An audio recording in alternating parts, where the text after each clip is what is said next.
ಈಗ ಕುಮಾರಸ್ವಾಮಿ ಅವರು ಮತ್ತೊಂದು ಮಾತಿನ ಭರಾಟೆ ಜೋರು ಮಾಡಿದ್ದಾರೆ.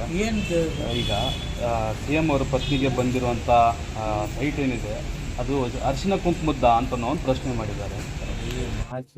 ಸ್ವಲ್ಪ ಕಡಿವಾಣಿದೆ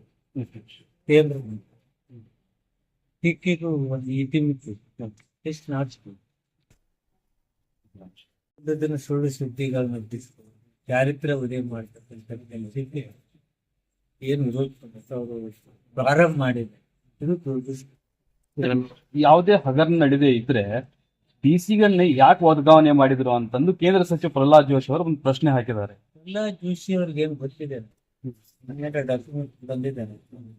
ಏನು ಇಲ್ಲಿ ಊಹಾಪೋಹಗಳನ್ನ ಎಬ್ಬಿಸಿ ಚಾರಿತ್ರ್ಯ ಉದಯ ಮಾಡ್ತಕ್ಕಂಥದ್ದು ಒಳ್ಳೆಯದು. ಅಬಕಾರಿ ಇಲಾಖೆಗೆ ಸಂಬಂಧಪಟ್ಟಂತೆ ಗ್ರಾಮೀಣ ಭಾಗದಲ್ಲಿಯೂ ಅಕ್ರಮ ಸರಾಯಿ ಮಾರಾಟ ಒಂದು ಜೋರಾಗಿ ಕೇಳಿ ಬರ್ತಾ ಇದೆ. ಆಮೇಲೆ ಧಾರವಾಡ ಜಿಲ್ಲೆಯಲ್ಲೇ ಸಂಬಂಧಪಟ್ಟಂಗೆ ಕಲಘಟಗಿ ಭಾಗದಲ್ಲಿ ಮತ್ತು ನವಲಗುಂದ ಭಾಗದಲ್ಲಿ ತಮ್ಮ ಪಕ್ಷದ ಶಾಸಕರು ಸಚಿವರು ಇರುವಂತಹ ಕ್ಷೇತ್ರದಲ್ಲೇ ಈ ಒಂದು ಗಂಭೀರ ಆರೋಪ ಕೇಳಿ ಬರ್ತಾ ಇದೆ. ಸರ್, ಏನು ಅಧಿಕಾರಿಗಳಿಗೆ ಏನು ಸೂಚನೆ ಹೇಳ್ತೀರಿ? ಅವರು ಕಾಂಗ್ರೆಸ್ ಮೇಲೆ ಬಿಜೆಪಿ ಮೇಲೆ ಇಲ್ಲ, ಕುಡಿಯೋರು ಎಲ್ಲ ಕಡೆನೂ ಕುಡಿತಾರೆ.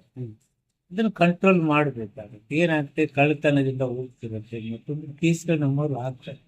ಇನ್ನೊಂದು ಸ್ವಲ್ಪ ಬಿಗಿ ಮಾಡೋದು. ಸರ್, ಅಧಿಕಾರಿಗಳು ಪ್ರಮುಖವಾಗಿ ಕಿರಾಣಿ ಅಂಗಡಿ ಸ್ಟೋರ್ಗಳಲ್ಲೇ ಒಂದು ಹೆಚ್ಚಾಗಿ ಕಂಡು ಬರ್ತಿರುವಂತ ಅದನ್ನ ಮೇಲೆ ಕ್ರಮ ಕೈಗೊಳ್ಳುತ್ತೆ. ಸರ್, ಶಾಲಾ ಕಾಲೇಜು ಅಕ್ಕಪಕ್ಕದಲ್ಲೇ ಲೈಸೆನ್ಸ್ ಅನ್ನು ನೀಡಿರುವಂತದ್ದು ಸರ್ ಕೆಲವೊಂದು ಬಾರ್ಗಳಿಗೆ ಅಂತವರಿಗೆ ಯಾವುದು ಕೊಡುವುದೂ ಇಲ್ಲ.